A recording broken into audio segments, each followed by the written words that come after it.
Chapter 37. Baxter stuck his fork into his spaghetti, toying with it, until Pilgrim finally gave in and asked, "You said you felt better." "I don't know what it is," he replied, with more force and venom than her simple question had warranted. "Whoa!" She looked at him, knowing it wasn't anything she'd said. Analysing his emotions, she asked, "What are you fearful of?" Taken aback, he pushed his bowl of spaghetti away. Pausing a moment, he answered, "You're being hunted. I don't know by whom, but I can guess why."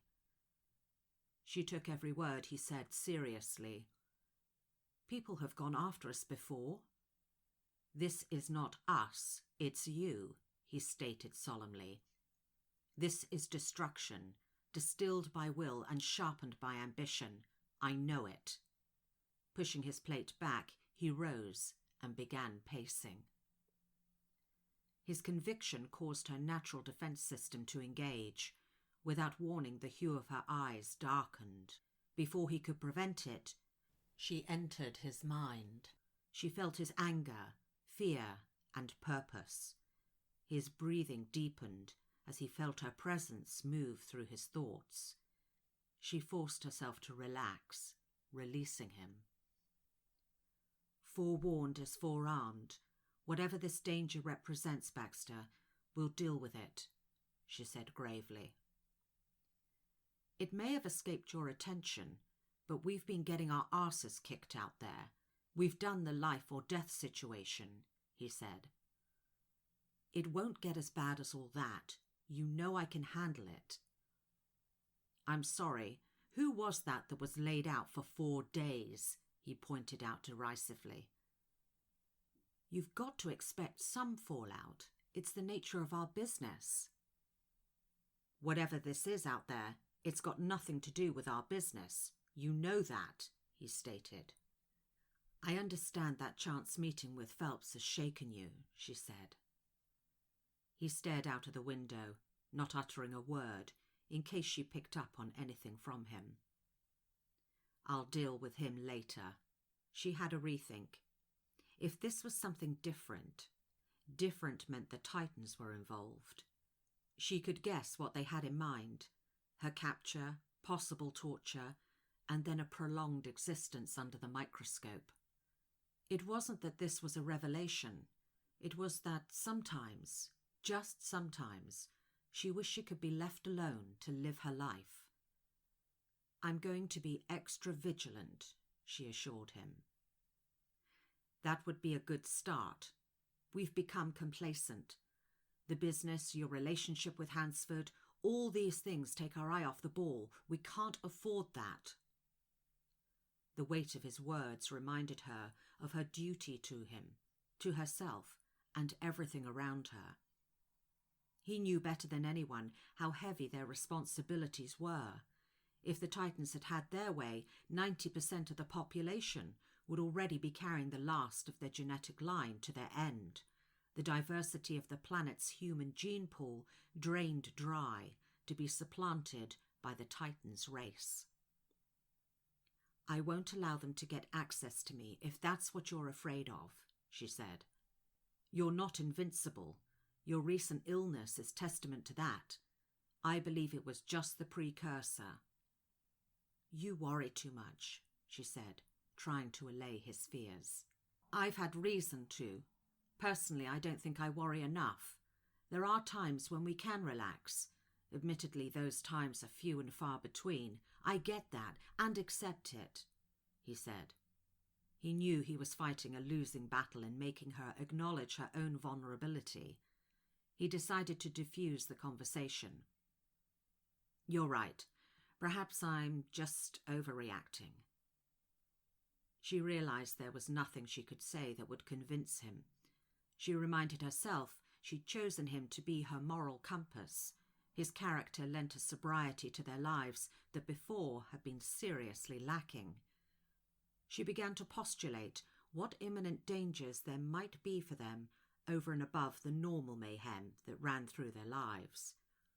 They'd been unable to account for her catastrophic illness, She hadn't spoken of it since. She knew it meant she'd been observed. Preparations had been put in place, displaying evidence of considerable planning. This was a rare occurrence, but not entirely unheard of. Historically, she'd survived poisoning before. She was aware times and methods had changed, but that she'd remained the same. The mathematical probability that science would evolve to the point where she could be contained would arrive. What she had to do was discover when that would be. From the silence between them, Baxter knew he'd done all he could in alerting her to the danger he felt was dominating their lives. Its hostile presence in his psyche was compelling him to take drastic measures. His feelings ran deep for Pilgrim. He respected her business acumen, admired her tenacity to live as the only one of her kind, and loved her for what she was. More importantly, he was spiritually aware she must be cherished. She was a gift to life on earth. He knew if he voiced these thoughts, she'd have laughed. She didn't take who she was or her presence on the planet seriously, and that, he thought, was probably for the best. He surmised she must have considered why she was here. Hell, every human being had pondered that question at one time or another. He felt the time would come when everyone would know her name, her true nature, and what she represented. In the interim, he had to diffuse the threats surrounding her. He couldn't gloss over the fact that, like no one else, he was in a prime position to help her achieve her ultimate purpose, but he was also her biggest liability. He recognized her attachment to him could leave her wide open to exploitation. He'd known instances in his past when she'd taken unnecessary risks to protect him.